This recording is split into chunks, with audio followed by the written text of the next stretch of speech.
Além das cédulas, parece que a economia será um assunto em debate também na política. Inflação, a dívida externa, a política salarial, os subsídios, as taxas de juros são os assuntos do momento. E sobre esses assuntos, o Jornal da Globo vai conversar agora com o empresário Antônio Hermílio de Moraes, diretor superintendente do Grupo Votorantim, o maior grupo privado do país. Ele está em nosso estúdio em São Paulo. Monforte. Pois é, beleza. Estamos aqui, Marco Antônio Rocha e eu, ao lado do empresário Antônio Hermílio de Moraes, que administra 45 indústrias em todo o país, indústrias que empregam 52 mil operários. Eu peço licença ao Marco Antônio para fazer a primeira pergunta. Senhor Antônio Hermílio, diante da grande importância do seu complexo industrial, qualquer posição que o senhor tome é significativa. Então eu quero saber o seguinte: depois do seu encontro com o presidente Figueiredo na semana passada e do discurso do ministro Delfim Neto na sexta-feira, o que o senhor acha que vai acontecer com a economia brasileira daqui para frente? Sinceramente, eu acho que nós não teremos grandes mudanças na economia brasileira. Você sabe, meu caro amigo Carlos, que eu tenho defendido, quer dizer, de uma maneira bastante franca, quer dizer, que se determine de uma maneira mais clara, quer dizer, as verdadeiras prioridades nacionais. E muito embora eu seja um industrial e não um homem ligado à agricultura, eu tenho definido com unhas e dentes a agricultura como uma das possíveis saídas para a futura economia brasileira.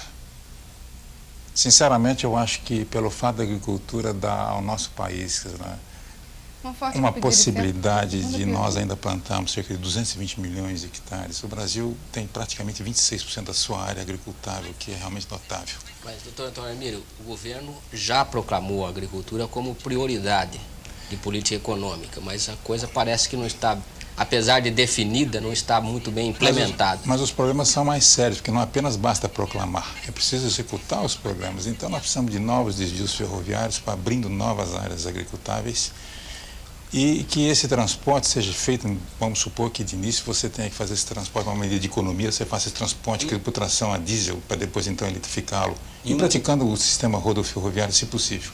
Em uma palavra, você é otimista ou pessimista com relação ao futuro da economia brasileira? Eu sou otimista. Se eu fosse pessimista, já disse várias vezes, eu seria banqueiro se fosse pessimista. Eu sou otimista por natureza. Doutor Antônio Hermílio, uma pergunta. O senhor que é um grande crítico da economia, da política econômica do governo, apesar de estar se dizendo otimista, nós estamos às vésperas da eleição. Como é que o senhor vai ter uma participação política mais engajada para fazer valer a sua opinião crítica? Eu acho que eu já defini bem claramente a minha posição com relação, quer dizer, à política partidária. Eu jamais entrei para a política partidária e acho que a minha posição sempre foi muito clara. Eu acho que nós temos uma obrigação de poder induzir os homens de nossa responsabilidade, os homens que estão realmente no segmento da nossa sociedade, para que realmente se vote nos melhores. É isso que eu tenho procurado fazer de uma maneira bastante árdua. Eu não ingresso em política partidária, mas não obstante, eu não me nego, quer dizer, a percorrer os vários cantos do Brasil, dizendo em quem realmente eu acho que deva ser votado. Eu acho que isso é uma obrigação. Quem é? Deve ser votado. Eu acho que o voto, por enquanto, é uma questão de segredo, quer dizer, eu não vou aqui declinar em quem eu vou votar, mas, de qualquer maneira, vocês estejam cientes que eu estou consciente de que é uma obrigação nossa, que é de gente responsável. Já que nós estamos falando de política, o senhor acha que haverá mudança do Ministério depois das eleições, principalmente do Ministério da área econômica? Eu acho que essa pergunta, Marco Antônio, devia ser dirigida ao presidente Figueiredo, não a mim.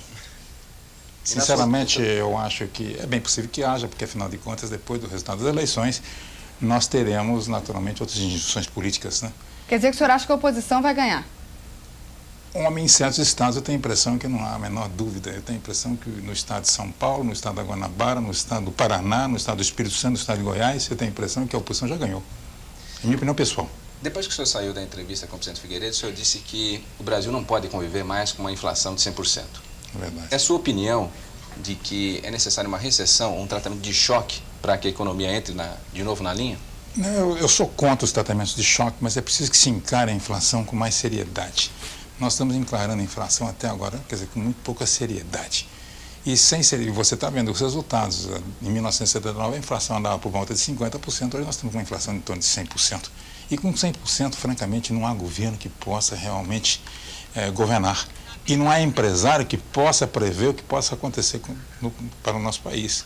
É impossível você administrar uma empresa com 100% de inflação. Nós estamos assistindo, doutor Antônio Hermílio, um debate na imprensa entre o ex-ministro Simons e o ministro Delfim Neto a respeito justamente da conveniência de uma recessão para combater a inflação.